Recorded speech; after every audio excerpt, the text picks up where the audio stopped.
ছাত্রদল সভাপতি রাকিব তিনি নিজেই কিন্তু সমাবেশ শেষে রাস্তাঘাট পরিষ্কার করছেন এবং কোথাও কোনো ধরনের নোংরা আবর্জনা পড়ে থাকলে সেগুলো নিজে হাতেই তুলে ফেলে দিচ্ছেন।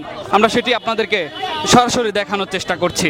একটু আগে তিনি জানাচ্ছিলেন যে আজকের সমাবেশ সম্পর্কে এবং পরবর্তীতে তিনি নিজেই কিন্তু দেখতে পাচ্ছি যেখানে ময়লা আবর্জনা কেক বিস্কুটের প্যাকেট পড়ে আছে সেগুলো সে তুলে অন্য জায়গায় ফেলে দিচ্ছে।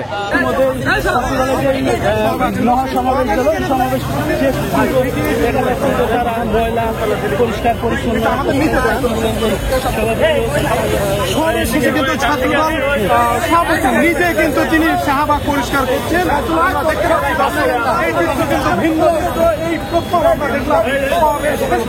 ছাত্রদল সভাপতি নিজে কিন্তু রাস্তা এবং এই শাহবাগের আশেপাশে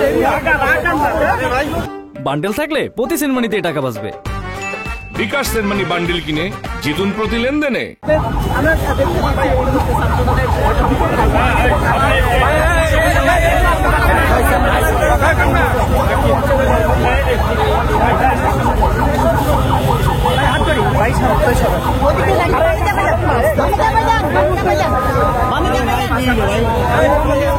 নেতৃবৃন্দ যেখানে স্থান দেওয়া উচিত সেখানে তারা বসেছিল এবং সুশৃঙ্খলভাবে সে অনুষ্ঠান সফল করেছে। এবং আপনি লক্ষ্য করবেন যে ঢাকা বিশ্ববিদ্যালয়ে কিন্তু আমরা যানজট এড়িয়ে দেওয়ার জন্য যথাসাধ্য চেষ্টা করেছি এবং কোনো যানবাহন ঢাকা বিশ্ববিদ্যালয়ের ভিতরে অবস্থান করতে পারেনি। অর্থাৎ লক্ষ লক্ষ ছাত্র দলেও যে সুশৃঙ্খলভাবে কর্মসূচি পালন করতে পারে আজকে তারা আমরা দৃষ্টান্ত স্থাপন করেছি।